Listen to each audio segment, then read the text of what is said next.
Hello, everyone. Welcome to the Film for Fans podcast, your home for movie news, reviews, and movie fan views. I am your host, Ryan Dunlevy, and I'm joined once again by my co-host, Rob Dunham. Hey, everybody. I'm in Virginia, and there are balls bouncing outside the door, so you might hear some balls slam into the wall. It's possible my children are throwing many inflatable balls down the stairs. So we'll do our best to keep that on the down low. Well, just remember, dodge, duck, dip, dive, and dodge. Yes. But hopefully they don't throw any wrenches, because I'm not as good at dodging them, even though they say that you should be able to dodge a wrench if you can dodge a ball. If you can dodge traffic, you can dodge a ball. True, but I don't know if I can dodge traffic either. I don't know about that either. All right. Maybe we should talk about, what do you think? What was that? Maybe we should talk about movies. What do you think? Well, I suppose if we have to. I mean, it is a movie podcast. Yes. All right. I guess we should talk about movies. So we have an excellent show once again in store for you now that we're back on track. And we're going to talk about box office results, what's upcoming this week. Of course, we will have to mention Christopher Nolan, our favorite topic of conversation, except for possibly Nicolas Cage. True. We will talk about movies that most exemplify New York, and of course, our watch list. All right, Rob, let's get on the box office results. So last week at the box office, to the surprise of nobody, Shang-Chi, once again, was number one. 34 million it took in this week, and that brings its 2-week total to 144 million to top the box office. We have Free Guy coming in at 5.6 million, now having topped $100 million. Number 3 was the opener Malignant with 5.4, Candyman 4.8, and Jungle Cruise rounding out the top 5 for its 900th straight week at 2.3 million. I feel like that's a slight exaggeration. Only slight. It has felt like it's been out literally the entire summer. Yeah. I think it actually has been out the entire summer. Just keeps on making money little by little. I know. Go figure. All right. Well, that means that there are 3 movies that are out right now that have made over $100 million. Interesting. So what do you make of the box office results? See, Shang-Chi did not take nearly the dip that Black Widow did. Mm-hmm. So what do you make of that? I think there's something obviously there to be made about the fact that Shang-Chi is not available on the streaming platform. And it seems like we've seen that with the bigger movies that have been out. We see it with Free Guy too. Yeah.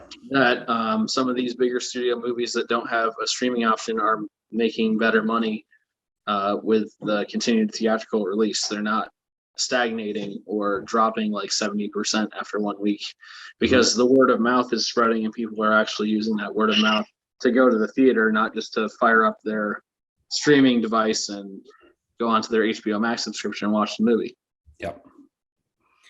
Yep, absolutely. And lesson to all of you movie executives: put your movies in theaters, and that's it. Don't delay them. Yeah. I think the other thing we're seeing is that horror movies continue to do pretty well, and that it almost seems like horror movies might be like situation proof. Like you just put a horror movie out, it's going to make $5 to $10 million on the opening weekend. Just if it's any good, it seems like that's just the trend, and that's good for horror studios because the movies don't cost that much to make. Yeah, and that's the funny thing about horror movies is they draw a big audience, but you don't need a huge budget to make one.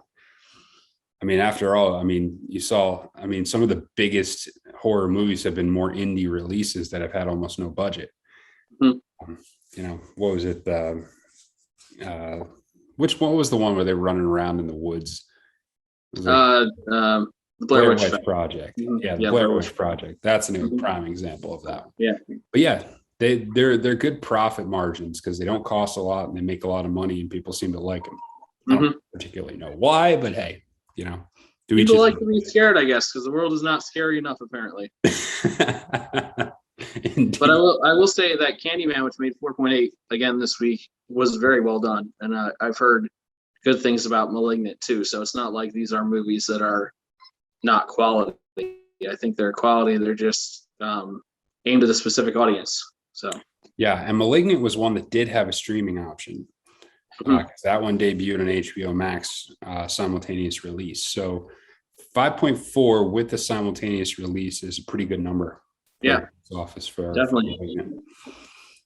So that should boost that. Now makes you wonder what it would have done without the streaming option, but to each his own. I wonder if in particular Warner Brothers, I know they've committed to it through 2021. I wonder if they're not rethinking that a little bit. I wonder if they're not going to try and do something about that. Yeah. You wonder how much they might have rewritten the contracts or changed how the release is, organized with the directors and everyone involved. Yeah, but I guess we can we'll get a little bit more into Warner Brothers, I think, with our later news story here. But that's anything else on the box office from last week? I just think it's we continue to see fairly positive results. I think that people are coming out to the movies. By no means is it back to pre-pandemic levels every week, but people are venturing out. There's more and more engagement and a wide variety of movies people are going to see. So it seems like there's some positive movement here. So it's exciting to see. Yeah, I'm looking forward to seeing what kind of numbers Bond pulls. Yeah. That will be fascinating to see. I bet it's going to have a big release. I bet it's going to be big. All right. Well, that was last week. So this week we have 3 major releases coming out into theaters. None of them are huge releases, but they all have their own kind of. There's something for multiple genres this week. So the first one coming out is Cry Macho. This is Clint Eastwood. Yes, Clint Eastwood is still making movies. That dude just doesn't quit. One-time rodeo star and washed-up horse breeder takes a job to bring a young man's son home and away from his alcoholic mom. On their journey, the horseman finds redemption through teaching the boy what it means to be a good man. So coming-of-age Western type story with Clint Eastwood, going back to some of his roots in the Westerns. So Gran Torino with horses. Yes. Basically. Clint Eastwood is doing Clint Eastwood things. Yes. Unsurprisingly. Not quite the same as Liam Neeson doing Liam Neeson things, but Yeah. Or Nicolas Cage just being an insane person. Yeah, well, that's guaranteed. Like there's no getting away from that. All right. The second one coming out is Blue Bayou. And this one stars Justin Chong and Alicia Vikander. And as a Korean-American man raised in the Louisiana Bayou works hard to make a life for his family, he must confront the ghosts of his past as he discovers that he could be deported from the only country he has ever called home. So Blue Bayou, that's your second one. And the third one, and that seems more like a drama, like a drama movie for you if you like drama. And the third one definitely seems to be more rowdy, violent action. And that is Cop Shop. Cop Shop stars Frank Grillo, Gerard Butler, amongst others. And this movie is about a man on the run from a lethal assassin. A wily con artist devises a scheme to hide out inside a small town police station. But when the hitman turns up at the precinct, an unsuspecting rookie cop finds herself caught in the crosshairs. All right, Rob. Of the 3, what's your most intriguing one? I would say that of the 3, I'm most interested by Blue Bayou just because I really like Alicia Vikander as an actress. I think she's very talented. The story seems like an interesting one to me, and I generally prefer drama over action, so I think that's where I'm leaning. But I'm also interested by Cop Shop because I really like Gerard Butler as well. Mm-hmm. So it will be interesting to see what he does because he's playing the bad guy in this movie, from what I take it, Hitman. So I like to see what Gerard Butler will do as well.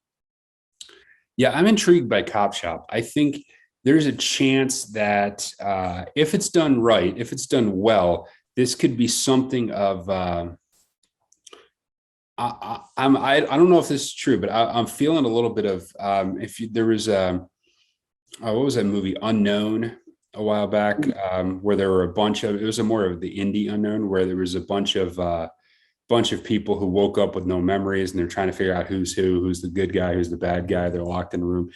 You could do something cool like that with kind of a locked room mystery, or even an Inside Man type thing, if it's done right, if it's done well. I don't know. So I'm intrigued by it, but I think I'm in the mood for a good, solid action movie. It's been a while since I've seen it. Mm-hmm. So I'm intrigued by Cop Shop. I might check that one out this week. All right. So that's the box office, what's coming out this week. Of course, if you haven't seen Shang-Chi, Free Guy, Malignant, Candyman, any of those, they are still out in theaters as well. Make sure you check them out in theaters. All right. One last news story, and it's a big one. The king of the directors has announced his new movie. According to us, at least. Well, because this is a Christopher Nolan podcast. Apparently. This is a Christopher Nolan fan podcast, yes.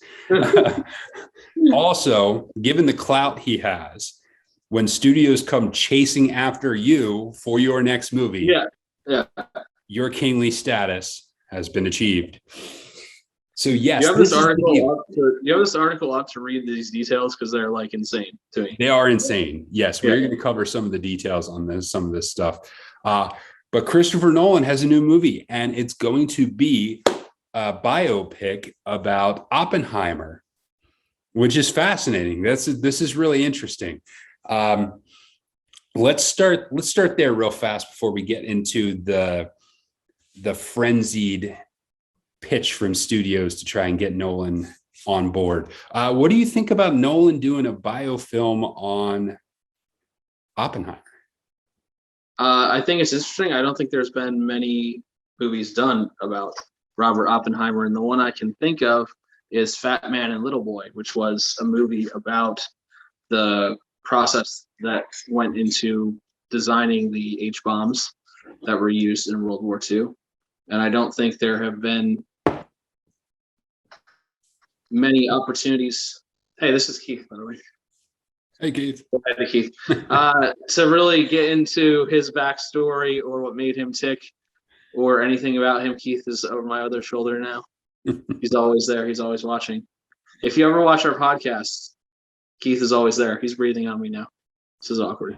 But yeah, I'm excited to see more about that. And Fat Man and Little Boy, he was played by Dwight Schultz. My head is being touched now. Also, Paul Newman was in that, John Cusack, and Laura Dern.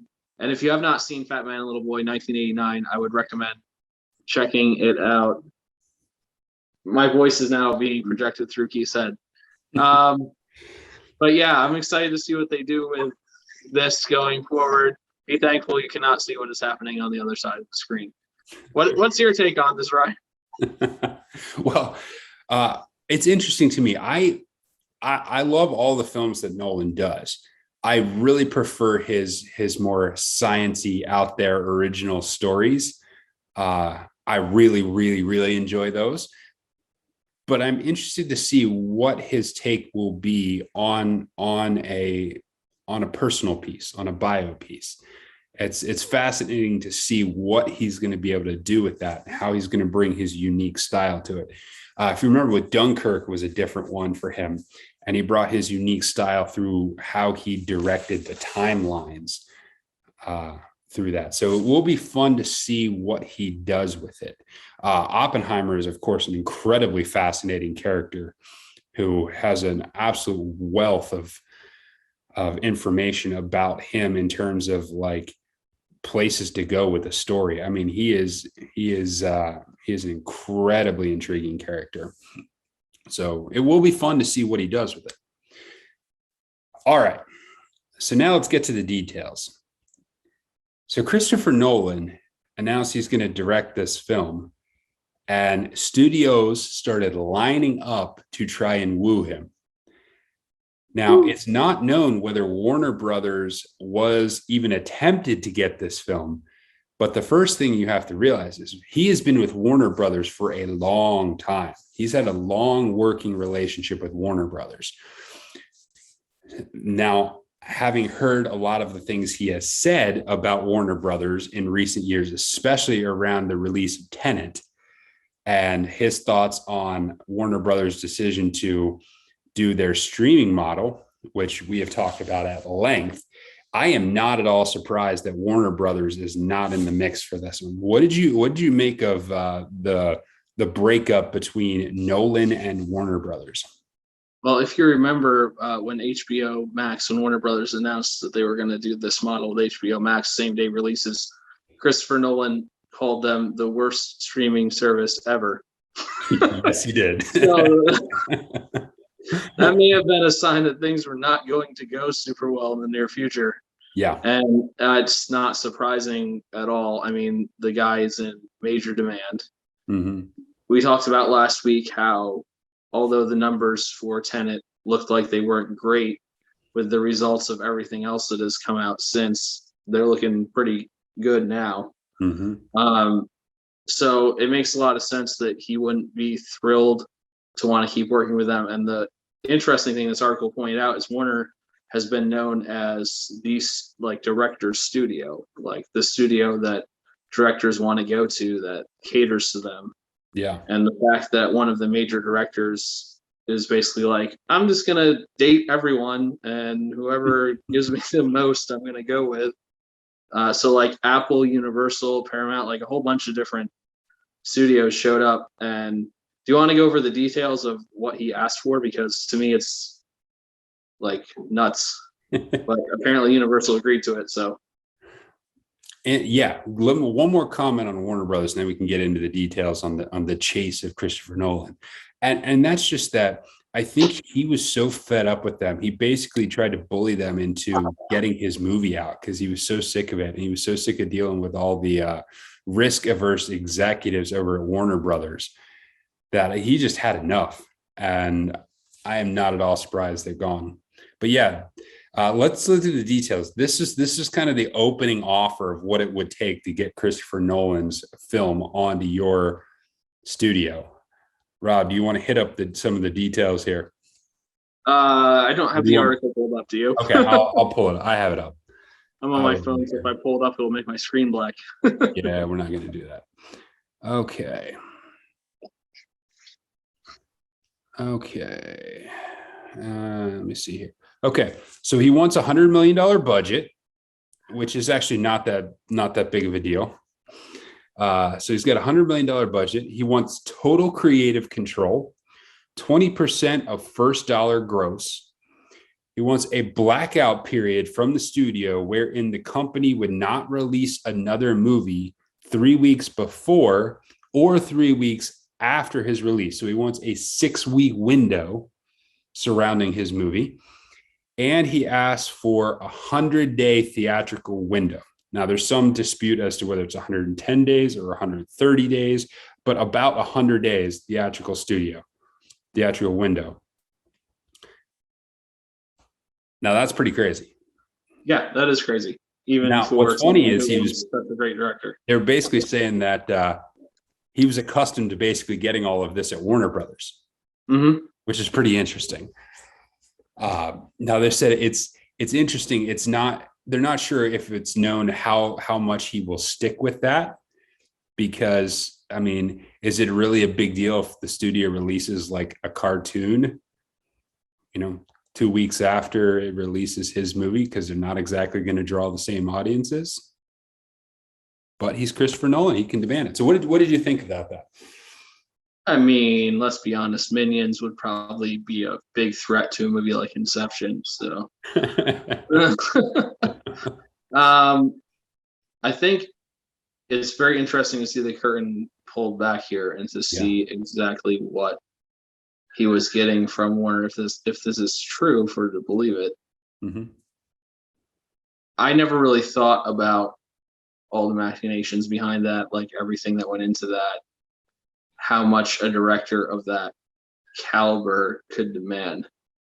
And the fact that so many different studios are interested in him shows the power that he has. I mean, we've talked about him a lot in the podcast, but the reason is that he's probably the most powerful director around right now because people want to be associated with him. And I'm sure that some executive at Warner got fired over this, over this. We have lost the exclusivity with Christopher Nolan is going to be a rough thing for them.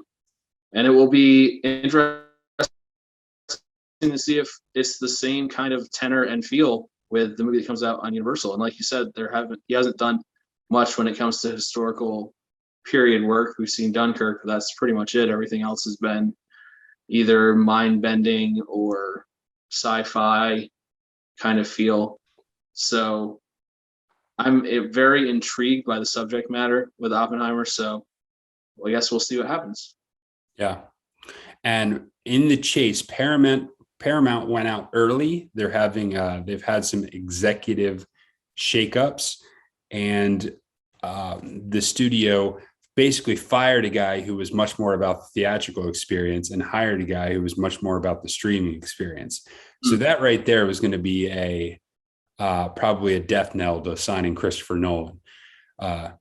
Apple actually made a really big push for getting Nolan, which would have really, really made them a major player. They've kind of, it was only recently that they've really, really started trying to push to get some major talent in and major releases going. But it seems like the hang up them, they weren't really wanting to commit to a 100-day theatrical window. It seems like the theatrical window was an issue there with Apple. Sony tried, and Sony really wanted it. And Sony has had success working with Quentin Tarantino, which would probably be a close proximity to working with Nolan, because Tarantino just basically does whatever he wants, sometimes to the detriment of his own films. But they were in it till the end, but they didn't get there. The winner was Universal. What do you make of the fact that Universal was the one that came out on top on this one? I don't know if I have any specific thoughts about Universal being the one who ended up winning, other than they seem to me to be more established. Like you said, Apple was in the running for it for a while, and Paramount is a big studio, but I don't see it on the level of Universal. So when Warner dropped out, really it was going to have to go to one of the majors, and I'm not surprised it's Universal who ended up with it. I don't really have any specific thoughts about what that means for them or the other studios, other than it's good for them and bad for the other ones. I have no idea what's happening next to and behind me, just so you know. I just know that they're laughing and my wife is laughing over there and at me. So this is a professional podcast that we strive to record every week. Indeed. Well, some of the things they cited for Universal was that they've actually they've been the landing place of several other disgruntled Warner Brothers properties and directors since the pandemic started. They've also had excellent, robust theatrical output even during the pandemic. I think they have the Fast and Furious movies, and they've had some really innovative release strategies. So they're kind of on the cutting edge in the studio that's doing the best job with the theatrical experience under these circumstances. And you talked about stability. There's definitely more stability here. One of the things with MGM, because since they've just been bought up by Amazon, they don't have quite as much stability. And Universal wins it. I saw this was pretty funny. As Nolan is known for trying to do all of the stunts in his movies, there was a joke going around that he went with Universal because they were the only studio that would let him actually detonate a nuclear bomb. That's good. And they probably will. And we're all going to die. Thank you, Christopher Nolan. Yep. I can just see him. See, it was like, all right, we're going out in space. We're going to detonate a nuke. We're going to actually film this. I would not be surprised, and I'm also horrified by that idea, but it would not shock me at all if he actually did that. I know, right? He's the same person.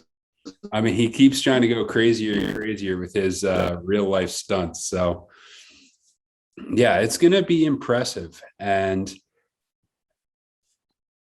I think Nolan will lead the way out of this in some way, shape, or form. And it is a risk because, nobody still knows what it's going to look like. I mean, this movie is going to come out in 23 or 24 sometime.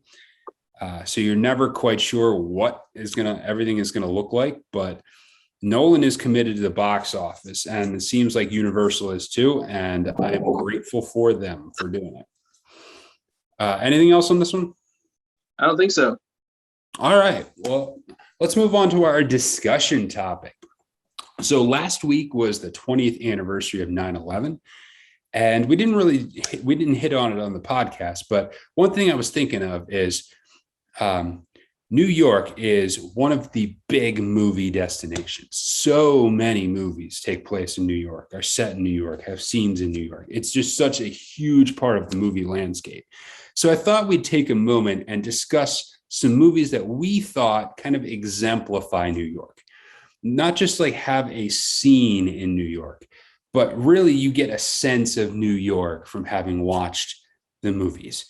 So let's bat this back and forth. We've both got some ideas of some movies we think do a great job exemplifying New York, portraying New York.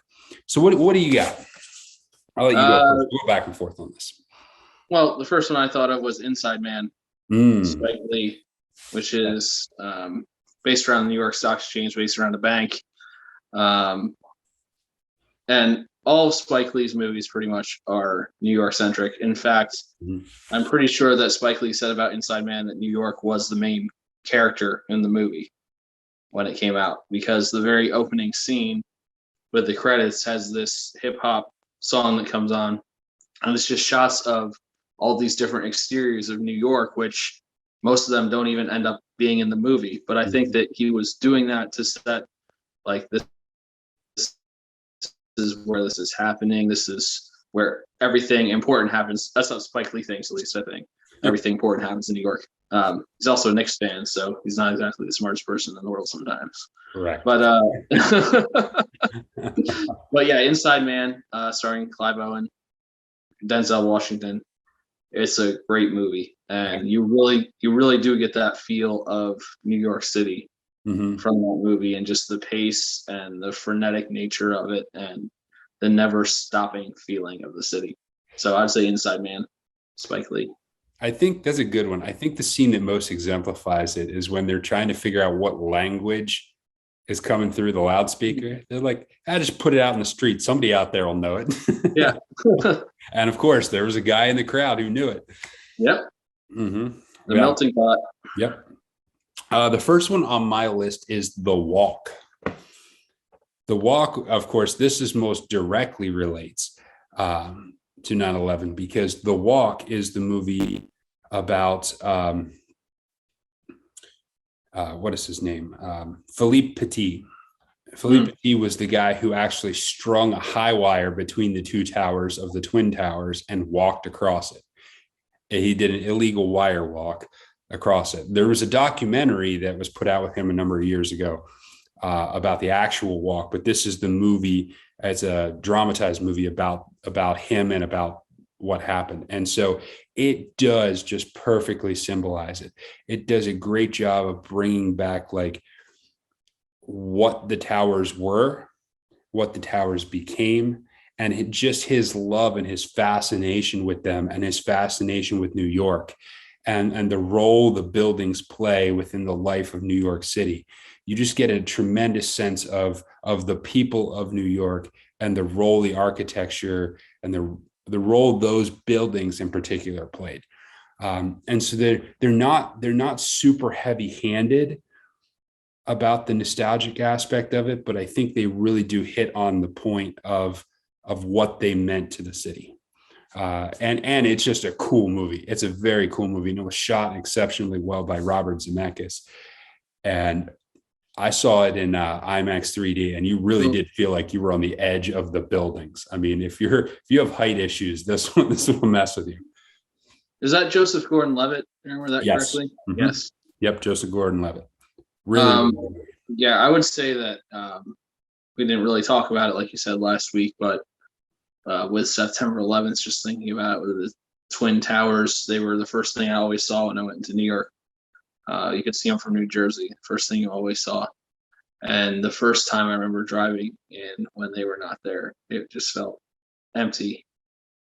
And I was on a choir tour at the time, and a bunch of my friends went down to check out the site. I couldn't even go because it was too much. Yeah. For me. So a movie like that really brings back what they meant and resonates is a powerful thing for sure. I would say another one that I think of, and I talked about it last week, it's Gangs of New York. And that movie, not related to anything that's current, but just related to the history of the city and the nature of bringing a whole bunch of different cultures together, sometimes for good, sometimes for not so good in that movie. It's a city built on conflict. We still see that today. But I think that movie really exemplifies it. And I love the end of the movie, how it shows it set in that time, then moving forward until there's the city there. And that everything is built on what those people did. So it's not exactly 100% historical, obviously, but there is a lot of history in the movie. And I love that movie. I love long drama. I love when people actually tell their story, and that movie, probably better than any I've seen, tells the story. And Daniel Day-Lewis is fantastic in that movie as Bill the Butcher. I mean, the man just disappears into his characters. I don't even know it's him sometimes when I'm watching.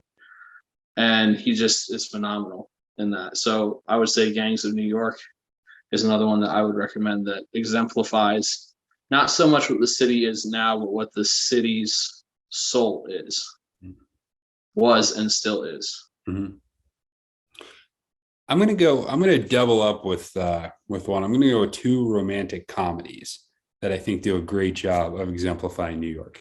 From Gangs of New York to romantic comedies. This is the podcast. Right? That's right. The diversity on here is great. So I'm going to go with You Got Mail and Hitch. You Got Mail and Hitch. The great things about this is that both these movies do a fantastic job using New York as a setting. You get the feel of what it's like to live in New York City, and how the city becomes your front yard, as it were. The city becomes your playground. One of the things, I live in Lancaster City. It's a small city, but we don't have a lot of space. But the city becomes our entertainment. When we hang out with friends and say, hey, they'll come into the city, we'll take them out to restaurants, we'll take them to a different place to get dessert. We'll hang out on rooftops and things like that. And this is exactly what both these two movies do is you see, and You've Got Mail, they're walking on the streets of New York. They're in the markets, they're at cafes. The whole fight is over his giant big bookstore coming in, muscling out her little mom and pop bookstore, and just that conflict of the city always changing, big things coming, versus the history and the nostalgia pieces. Really, really good. And the same thing with Hitch. Hitch uses New York as its setting. Best exemplified where he takes Will Smith takes Eva Mendes on their first date, and they go jet skiing on the Hudson. and follow that up by going to Ellis Island and touring Ellis Island. Of course, it's a complete disaster. But so their dates become this huge deal. And all of that is just the things you experience in New York as you live your life in New York. So I think they do a really, really good job of that. I think I'll just briefly mention one more, and that's Breakfast at Tiffany's. Because I'm in love with Audrey Hepburn, so just can't help it. And that movie is, yes, I know she's dead. That movie is the perfect example to me of her grace, and Tiffany's being the major lodestone it is in New York and so connected to the city. I've really enjoyed watching that movie as well. So I don't have a huge in-depth analysis to make on that one, but I just wanted to mention it. For me, the last one I'll go with is Elf. You can't get around how New York Elf is. It's great. He's going around to all the buildings. You get the big, New York at Christmas is amazing. And to see all of that play out in Hitch and him interacting with all the characters, and you getting a feel for what's funny about it is they did some of these like Man on the Street style where he goes up and is interacting with people who don't know that he's acting. And it's just so New York. Their reactions are so New York, including like the red jogger suit Santa guy who wasn't a character. He was just literally a red jogger suit Santa guy that he was going up and messing with. It's just so New York. It's great. It gives you the lighter side of New York, the fun, the ability to poke fun at themselves at times is great. All right. Well, that is our discussion on movies that exemplify New York. If you have ones that you think you really, really like and that really exemplify New York City to you, send them our way. We'd love to hear from you and see what it is that you love about New York City movies. All right, let's move on to the watch list. Movies that we watched over the last week and a few thoughts on them. Rob, what'd you watch? Is it called Getting Even with Dad? Yes. It's called Getting Even with Dad. I watched it last night. That's a great one. I love that one. And Ted Danson. Yes. And Macaulay Culkin is dropped off at Ted Danson's doorstep. He's his son. Basically, like, you're going to take care of this kid now. Little does Macaulay Culkin's character know that Ted Danson is actively planning a robbery. Had gone to prison before for robbery. And the whole movie is him trying to get rid of this kid trying to get his dad to pay attention to him. And along the way, there's an undercover female cop who falls in love with Ted Danson's character. And it's a lot of 1990s corny comedy with a little kid. You know what you're getting. Macaulay Culkin is, what was it, like 11, 12, probably around then. And Ted Danson with hair, like lots of hair, like long hair, and a ponytail. Very strange, very uncomfortable. He also looked pretty jacked. It was weird. I'm not used to Ted Danson being like an attractive person. Maybe uncomfortable. But yeah, that's the movie that I watched this week. I didn't really watch a whole lot of other stuff because I had a lot of other stuff going on. Yeah, well, that was a good one. I really enjoyed that one as a kid. I think that was underrated. And that is on HBO Max in case you are interested in watching it yourself. Yeah, you should. It's got all the fun of a Macaulay Culkin kid film and actually some pretty decent heist type stuff. So yeah, you'll enjoy it. They need to make more movies. We've talked about this before. They need to make more movies like that. Yeah, lighthearted, family-oriented movie. Yeah, nowadays they're just like, I'll just put out a cartoon for kids. That'll be fine. All right.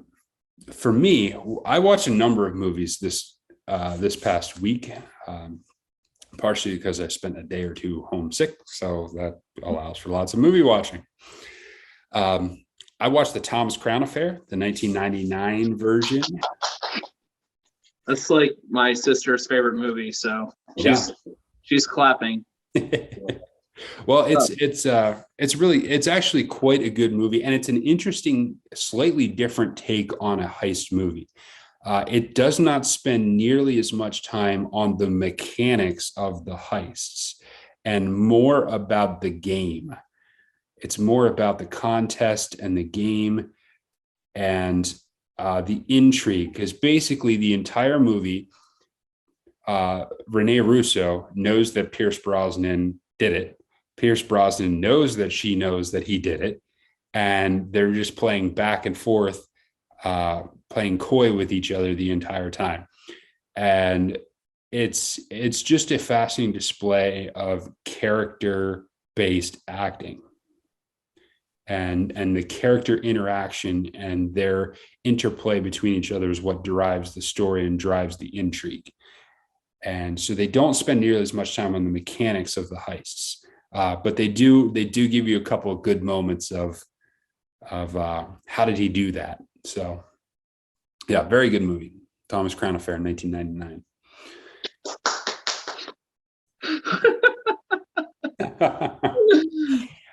Fan. I watched, I'll just mention briefly, I watched The Wrath of Khan, Star Trek II, The Wrath of Khan. What? God. Like the face he makes when he says Khan is God. But I think the most legendary thing that come out of that, aside from the Khan character himself, was the whole Kobayashi Maru scenario. And about the idea of the no-win situation and can you cheat a no-win situation? It's come up quite a lot. It's a very good philosophical underpinning to The Wrath of Khan.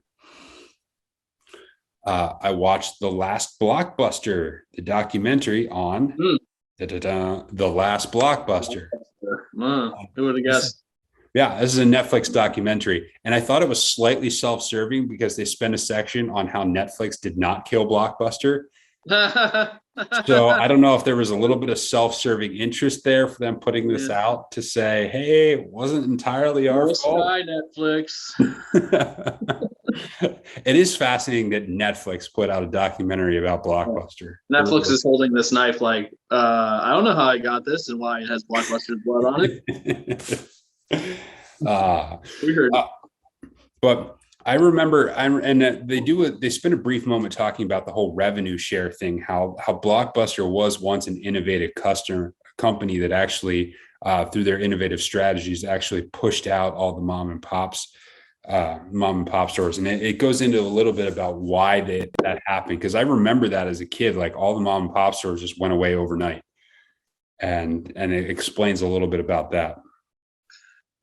This is Keith again. Yep. He's here now. Okay. How am I supposed to get my hand off you when you're laying on me? Anyway. The last one I watched, and I won't cover, we've talked about this before, but I'll just mention something briefly about it. The last one I watched was The Rhythm Section. Good movie. I rewatched it because I just finished reading the book. And we talked a few weeks ago on the podcast about book conversions to movies. This one was particularly intriguing because they changed an awful lot between the book and the movie. And I was interested to find out that it was actually the original author who did the screenplay.